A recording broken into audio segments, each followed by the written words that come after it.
Assalamu alaikum everyone. This is D1 8th edition, chapter number 8, exercise 8A, percentages.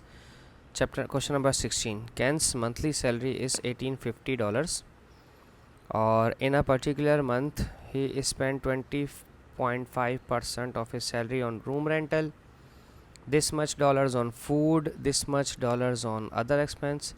Express the amount that he overspent as a percentage of his monthly salary, giving your answer correct to 2 decimal.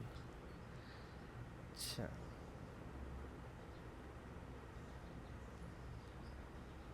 तो दोबारा सवाल पढ़ते हैं. Express the amount that he overspent as a percentage of his monthly salary, giving your answer to the correct 2 decimal place. हमें ये बताना है कि उसने कितना खर्चा ज़्यादा कर दिया है. ठीक है, पहले एक काम कर लेते हैं. जो रूम रेंटल पे जो पैसा खर्च किया है मैं उसको ऐड कर रहा हूँ. ठीक है, जाहिर सी बात है एक्सपेंस कभी कभार ज़्यादा हो जाता है. 20.5% यकीनन 1850 में से ही खर्च किए होंगे उसने. सबसे पहले तो ये देख लें कि ये खर्च कितने किए इसने. तो अब चूंकि ये येलो वाले हैं तो ये कैलकुलेटर से इस्तेमाल हो सकते हैं. 20.5 80/50, 20.5% मल्टीप्लाई बाय 1850, ये वैल्यू 379.25, 20.5 1850, 20.5 1850. क्या आंसर आ रहा है मेरा? 379.25. ठीक है जी, 379.25, 379.25 ये आ गए डॉलर्स में आंसर. ठीक है, अच्छा अब देखना ये है कि इसने टोटल एक्सपेंस कर कितना दिया. ठीक है, 379.25 एक जगह खर्च किए हैं, डॉलर्स में थे ये, माफ़ कीजिएगा ये मैंने परसेंटेज गलत लगा दिया है. 690 एक जगह खर्च किए और 940 एक जगह खर्च किए. तो टोटल एक्सपेंस देख लेते हैं. 379.25, 690 प्लस 690 प्लस कितना है 940, 940 प्लस 940, ये हो गए हैं 2009.25.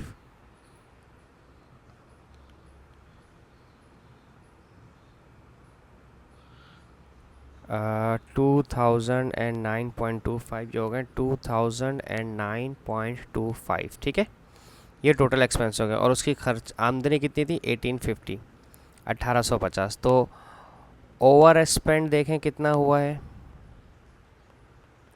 डॉलर 2009.25 में से माइनस कर दें डॉलर 1850 जो उसकी इनकम थी. ठीक है, डॉलर 1850 माइनस डॉलर 1850, 159.25, 159.25 डॉलर उसने खर्च कर दिए जो अच्छे खासे बनते हैं. अब इसकी ओवर स्पेंड की परसेंटेज निकालनी. ठीक है, ओवर स्पेंड का परसेंटेज निकालने के लिए 159.25 डॉलर जो उसने एक्स्ट्रा खर्च कर दिए इसको डिवाइड करवाएंगे उसकी टोटल इनकम से जो उसकी मंथली इनकम थी. ठीक है, मल्टीप्लाई बाय 100%, परसेंटेज मालूम करनी है. ठीक है, ये सारा कैलकुलेटर से काम होगा. ठीक है, मल्टीप्लाई बाय 100 करके 1850 से डिवाइड करवाना है. ओ क्या थी वैल्यू मैं भूल गया. 159.25 मल्टीप्लाई बाय 100 डिवाइडेड बाय 1850 जो उसकी इनकम थी. 8.6% वो ज़्यादा खर्च कर चुका है. ठीक है, 8.6% ओवर स्पेंट. और ये डेप्थ में आ जाएगा. वैसे इसको माइनस में लिखना चाहिए लेकिन माइनस में देंगे नहीं, आंसर परसेंटेज नेगेटिव होती नहीं है. लेकिन चूंकि ये ओवर स्पेंट है, ज़्यादा खर्चा इसने कर दिया, ये इसको दोबारा भरना पड़ेगा, इसके ऊपर कर्जा आ गया. सही है, ये हो गया ऑप्शन नंबर 16. अब हम देखते हैं क्वेश्चन नंबर 16 के बाद क्वेश्चन नंबर 17. मैं 14 कहने लगा था, इधर आ जाए भाई 17 आप. There are 600 pages in a novel. Imran Khan reads 150 pages of the novel on Friday. Okay. And 40% of the remaining pages on Sunday.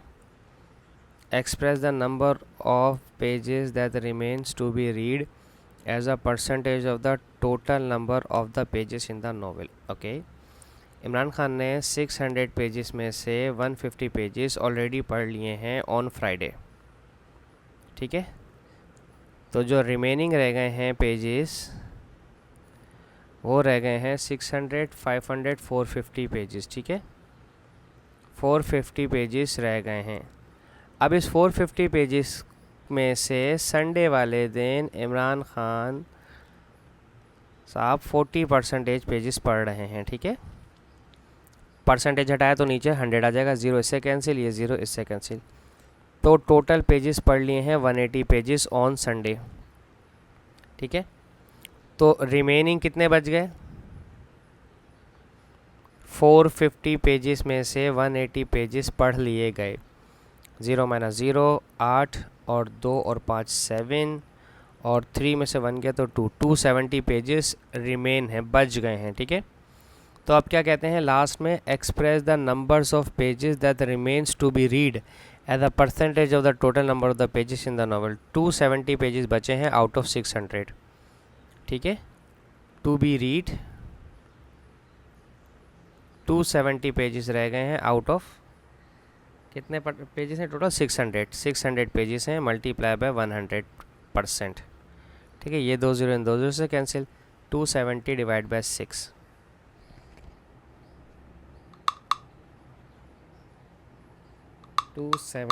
Divided by 6, तो 45% रह गई है बुक अभी पढ़ना, सही है। 45% बुक अभी स्टिल बाकी है जिसे उसे इमरान खान को पढ़ना है किताब को, ठीक है जी। ये हो गया मेरा क्वेश्चन नंबर 17। अब हम देखते हैं question number 18।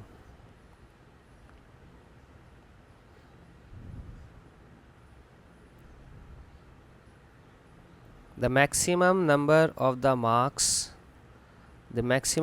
marks attainable at a mathematics competition is 60. Okay, maximum numbers of marks हैं 60. Cheryl obtains 40 marks, David obtains 46 marks, Vasi obtains 49 marks. The examination board decide that those who scores 80% and above will get a gold award.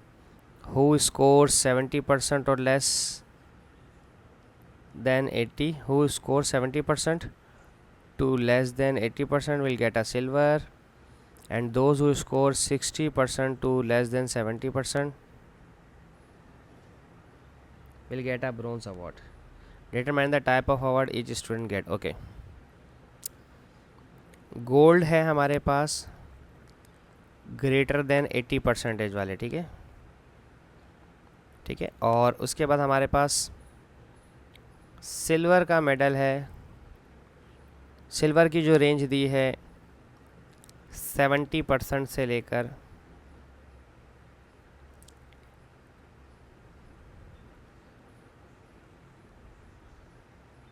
80%, ठीक है। और bronze की जो category है वो है 60% से ऊपर और 70% से नीचे, ठीक है। तो कंपटीशन के मार्क्स से 60, तो एक स्टूडेंट के 40 हैं, एक के 46 हैं, एक के 49 हैं, ठीक है। एक के 46 हैं, 40, 46, 49, 40, 46 और 49 आउट ऑफ 60, ठीक है। ये भी मल्टीप्लाई बाय 100, ये भी मल्टीप्लाई बाय 100 और ये भी मल्टीप्लाई बाय 100, ठीक है। शेरिल के हैं 40, तो यहाँ हम लिख देंगे शेरिल। इसके बाद डेविड के थे 46, तो यहाँ लिख दें डेविड। और 49 थे वासी के, तो यहाँ लिख दें वासी, ठीक है। अच्छा 40, पहले अब फ्रैक्शन कंप्लीट करते हैं अपना 40, ठीक है। 100 मल्टीप्लाई बाय 40 आउट ऑफ 60, तो जिसके 40 आए हैं मार्क्स उसकी 66 परसेंटेज बनी है, 66.6 परसेंटेज। और जिसके 46 मार्क्स हैं उसकी कितनी परसेंटेज बनेगी? जिसके 46 हैं उसकी परसेंटेज आ रही है 76.6%, 76.6%। और जिसके 49 मार्क्स हैं उसकी कितनी परसेंटेज आ रही है? 81.6%। ठीक है, तो अब हम देख लेते हैं 80 से ज़्यादा किसके हैं? वासी के हैं, तो वासी को गोल्ड मिलेगा।